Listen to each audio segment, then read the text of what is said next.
lot of 14th Amendment litigation today, same-sex marriage, abortion, contraception, involve unenumerated rights. They're rights that are not specified in the first 8 amendments to the Constitution. For example, the first 8 amendments, it talks about the freedom of speech, of press, religion, assembly, petition, the right to bear arms. Fourth Amendment, search and seizure rights. You can be free of unreasonable searches and seizures. And then there's a variety of due process rights, grand jury requirements, indictment requirements, the right to confront witnesses against you, and so on.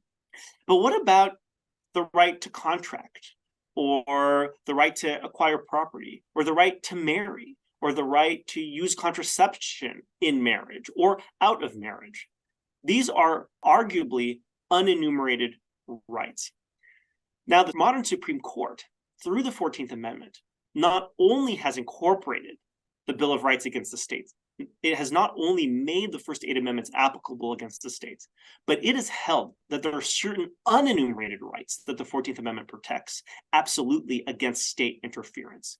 So, for example, before Roe v. Wade was overturned, in the more recent case of Dobbs v. Jackson, Roe v. Wade held that abortion was such an unenumerated right. The right to choose to terminate a pregnancy was an unenumerated right. It's not specified in the first 8 amendments, but it is nevertheless guaranteed under the 14th Amendment. Where do these unenumerated rights come from? Or more precisely, where do protections for these unenumerated rights come from? The argument is the Due Process Clause. We discussed previously the Due Process Clause and explained how, at a minimum, it guarantees certain processes that the government must follow before the government can send you to jail. Well, some people argue that the Due Process Clause has a substantive component. They call it substantive due process. This idea is that the clause not only guarantees certain process, but prevents the states from doing certain substantive things, no matter how much process they give you. In other words, it is a substantive limit on legislative power.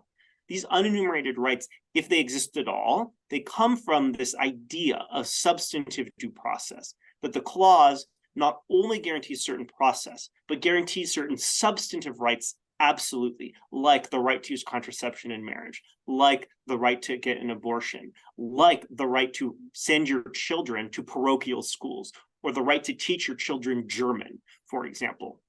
I would say there are 2 reasons to be skeptical of this unenumerated rights doctrine, this substantive due process doctrine. One is simply a textual matter. When you read the Due Process Clause, it doesn't sound like it has a substantive component. It says the government can, in fact, take away life, liberty, and property, as long as there is due process of law. So it doesn't seem to have this substantive component at all. The other critique of substantive due process doctrine is it seems to allow judges the power to make up these rights, the rights that they think are important, and then impose their vision for what rights should be on all 50 states nationwide. That is a tremendous power, and a power that some people say is a usurpation of power. The modern Supreme Court, it's worth indicating, it's worth discussing. In Dobbs v. Jackson, reversed the right to an abortion that was granted in Roe v. Wade, but it didn't actually reject substantive due process. What Dobbs v. Jackson said was, if we're going to do substantive due process, if we're going to come up with unenumerated rights that judges can impose in all 50 states, then we should do it in a way that cabins judicial discretion, that limits judicial discretion. And the way that the modern conservative majority on the Supreme Court wants to do it is through this 2-part test where they narrowly define the right and they look for a long history and tradition of that right. And that's what the court did in Dobbs v. Jackson. It concluded that there was no long history and tradition of guaranteeing the right to an abortion, quite the opposite.